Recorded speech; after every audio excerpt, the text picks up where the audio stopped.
Well, it's been 2 years since I viewed Spongecry.avi, and I'm far from recovering from such a shock after viewing the clip. My computer's been taken to Best Buy for repairs, and hopefully to have the Spongecry.avi video eliminated from my PC forever. Hopefully it won't haunt the doorstep of my mind ever again. I should be getting a call from them by the end of the week, if not longer.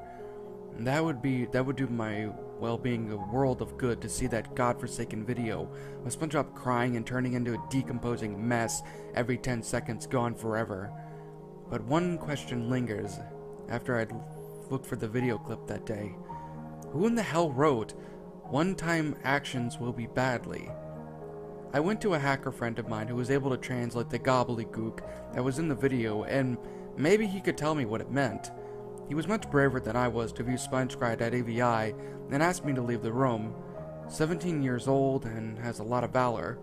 After that, he was my best friend and willing to do anything. I heard him say to me, "Dude, it's fine, you can come back in, video's not playing." After deciphering the text from the original Spongecry video, which was indeed written in the style of a preschooler, here's what he said: "One-time actions will be deadly." I looked at him skeptically. "What the hell does that even mean?" I asked him. "The voice I heard in the video, that of SpongeBob's crying, was not Tom Kenny at all," he replied. "Well, that's all fine and dandy and everything, but what the hell does that have to do with the text you just translated?" He picked up his bottle of Pepsi that he had been drinking, took a swig, and placed the glistening wet bottle down on the desk. "Dude," he said calmly, "I'm getting to that. Don't worry. The shitty-looking scribble that I saw looked like it was written by a preschooler. It was too real to be CGI or used in any video editing software. It was written by a person on the actual animation cell, which would explain why the Crayola crayon writing looked too real." When we hit the road in Malibu into Los Angeles City looking for answers, my friend was planning to have the video analyzed and piece together a puzzle from when the video was made. "So that wasn't Tom Kenny's voice?" I asked him as I watched the sun go down over the Malibu horizon as we drove. After all, it would be only 50 minutes until we reached Los Angeles. It was a woman's voice. Tom Kenny himself would not break down and cry like that intensely when he was doing an episode of SpongeBob. When you see SpongeBob crying in any episode, you know it's comical, but the woman who was heard crying in the place of Tom, something didn't seem right. He said, "After going to the police with the story, here's what they said. On this one episode of SpongeBob SquarePants, Tom Kenny, who had never missed a voice acting session in his life, took a sick leave and that episode had to be put on hold. A woman in her mid-20s, the same voice heard in the Spongecry video, claimed that she was a family member of Tom and she could do any SpongeBob character voice known to man, especially SpongeBob, and asked the production crew, even Steven Hillenburg, the show's creator, if she could fill in for Tom while he was out sick. They didn't see any harm in doing that, but the one weird thing I couldn't put my finger on was, why would this woman ask the animation and audio crew to leave the room? Did she want to do this herself? Was she really that talented at animating and voice acting? Sure seemed like it, since nobody was allowed to enter the recording studio when the voice actors went, and since it was soundproof, this gave the woman a lot of time to do the cartoon. I also found out that this cartoon was originally going to be No Weenies Allowed, but this young woman had entirely different plans for this episode.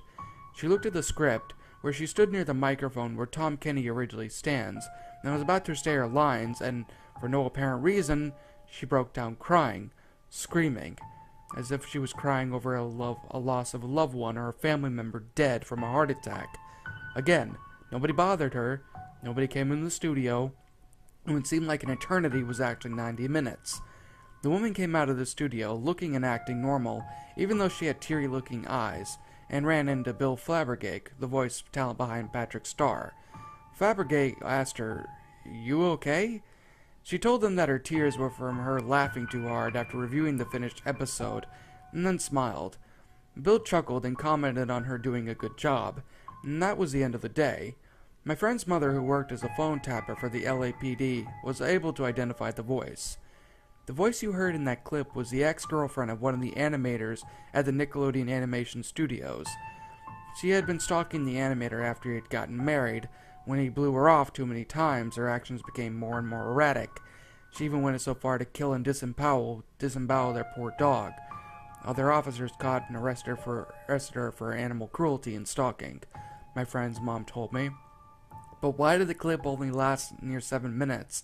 And the handwriting done by a preschooler, what was all that about? I asked. That message was written by the woman's 3-year-old son, as per request. The cartoon itself was supposed to last 30 minutes, like any other Spongebob episode. The other half of the cartoon became lost in the internet. It could be anywhere. The police commissioner who came into the office was carrying a cup of coffee for me, a soda for my best friend, and a bottled water for my friend's mom. I overheard you talking about that lost SpongeBob episode that was supposed to be filmed in place of No Weenies Allowed, he said, giving us our drinks. What do you know of the cartoon? I asked. I was feeling tired and hungry. The coffee gave me a little bit of an able perk to kind of get me going. I felt like I wanted to sleep for a damn year. Rumor has it that the episode never aired, and No Weenies Allowed was shown instead, which is a big load off everyone's shoulders. My 2 little daughters are big SpongeBob fans, and so am I. Anyway, I was reading an article on Yahoo which said that the cartoon you were talking about got circulated via mobile text message, so if anyone finds it, we can put an end to this mess, the police commissioner said. At that moment, when I thought that everything was working out fine, I felt my stomach freeze as I noticed a message displayed on my iPhone. 1 missed call. I was about to brush it off when I thought it was just another telemarketer trying to send me something, until I noticed an attached item that came with the message. What is it, man? My friend asked. He noticed a look of concern and confusion that I had on my face. I think I found the episode, I replied, my voice nearly fading. Open the video, the police commissioner said calmly. My friend's mom was anxious to see the other half of the cartoon. After the video roared to life, it didn't resume like a video they would see on YouTube when you go to part 2 or whatever. It showed the regular introduction, with Patchy the Pirate being his old jolly self, kids singing the SpongeBob SquarePants theme, and SpongeBob playing his flute with his nose. After the created by Steven Hillenburg line was displayed, I didn't hear any music, just the sound of a heart beating. Then, very, very faintly, there was a news report audio clips.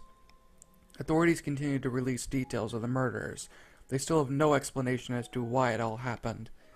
Then I heard the sound of a woman repeatedly weeping softly, and was starting to get a little messed up. The clips continued. The medical examiner says that he expects to positively identify most victims. A file cabinet in the refrigerator, an open box. The police department continues to be flooded with calls from families of missing loved ones. Says he killed even more. Arrested on suspicion of mass murder. Some of the murders are at least have been committed outside of city limits. The title screen came up. Spongecry 2. A fucking sequel. Just as I remembered, SpongeBob was in his big red chair, all the furniture gone, and poor little Gary lying dead, lifeless, and mauled beyond recognition. I wanted to cry because I saw Gary dead. Poor little fella. My heart hurt for him, but I just tried to calm down. As SpongeBob continued to get more and more decayed, looking like a putrefied mess after every 10 seconds, he became what he cried. He stopped, turned, and looked at the viewer. His skin was already a murky-looking mess, and he looked more like a carry-on wearing a trademark shirt, shoes, and little red tie. All SpongeBob ever did in the first video was cry, but now he started to speak. So is this what it will take to talk to you, Evan? Evan was the name of the animators of the Nickelodeon Animation Studio for SpongeBob. Why couldn't it have been you to ask me as your wife instead of Stephanie? She doesn't love you. I love you. You love that stupid dog too more than me. I know it was stupid to turn you down in high school, but I was a stupid jerking girl back then. I didn't know any better. I was young and stupid. You happy? I wanted to be your lover, but I was too busy having my head up Eric's ass to even care. You're right. I was using Eric and making him look like an idiot. I wanted to marry him. But I was so young and stupid. You had every right to threaten me when I was messing with you and your family. It was my own damn fault for costing you a lover those years ago. I had a mental illness, but I didn't want to tell you because I was afraid. You would hate me forever. But I guess you do, don't you? Georgia told me not to kill your beautiful dog, but I went on ahead and did it anyway. I killed your fucking Malmoot, baby. The reason why I told Georgia about it is I wanted her to know how sweet you were and how much I loved you, but I guess you're never gonna love me. Aren't you? Since I was pregnant with our child, and I knew you were never gonna love me. I just thought I'd ruin your life by ruining your favorite cartoon. SpongeBob nearly was decomposed at this point. As the lamentation and commentary continued, SpongeBob now turned into a walking skeleton, as the crying got more violent, and he continued to talk. But as I said, this wasn't Tom Kenny's voice at all. This was a mentally insane woman who had been driven insane and driven away every boyfriend she had ever had because of her severe maniac depression. She never admitted it to anyone because she thought it would make her weak and everyone would leave her, and she would go from more popular to unpopular in the blink of an eye. When SpongeBob started to become a graveyard-like skeleton, and instead of his house started to decay from years of neglect, the wallpaper peeling off the wall, and Gary now a putrefied mess. And my best friend, despite the fact that he remained calm, puked in a wastebasket after seeing Gary in a dark green puddle of slime and rotting flesh, and his shell now aged. Until you accept me back in your life, Evan, I'm going to continue to wreak havoc on you. The animators at your precious Nickelodeon studios, your friends, your family, and your life in general. You don't deserve Stephanie! I'm sorry you hate me. I'm sorry you don't want me back in your life. I know we can only be friends. But I don't care if you hate me or not. I still love you. So does Georgia. So do all my friends. The next thing I remember seeing in the Savage cartoon was, as the crime became less intense and softened, oddly, SpongeBob's furniture returned to his house, materializing on demand, popping back up in place with a comical, cartoony sound. The wallpaper appeared in the inside of the pineapple like new. A light shined from above on the now rotting away puddle of sludge that was Gary, now bringing him back to life, when I heard an angelic heavenly choir sing, and a soothing twinkling sound, with stardust encircling him, returning him back to his normal, happy little self. Gary was alive. Seeing him alive, but now on the floor where he once lay dead, was now producing his cute little snoring meows. The little guy was tired. SpongeBob himself started to come back to life, from being a rotten, putrefied skeleton to his normal spongy self. SpongeBob was still sad. He went over to where his sleeping snail was and gave him a little kiss on one of his eye stalks, and walked back to his bedroom. Still in the woman's voice, I could hear her say softly through her tears, "I'm sorry." And then a TV test pattern showed up at the end of the video after a cut to a black sequence. Turns out the lovesick, Fatal Attraction-esque woman was the one behind the Spongecry episode. She was the one at the point that sought after horror film animator who just had a nervous breakdown after she had been dumped, which would explain SpongeBob turning into a ghoul. Creator Steven Hillenburg reported the woman to the police and was scheduled to have her appear in court. She refused to testify against Nickelodeon Animation Studios and later committed suicide out of remorse. I was fortunate enough to delete part 2 of the Spongecry episode from my iPhone, and since the whole mystery was solved, I was able to get sleep better at night from now on. A little post-mortem advice to the lovesick girl who made Evan's life a living hell. He said he didn't want to have anything to do with you, and he's happy with his new wife and life.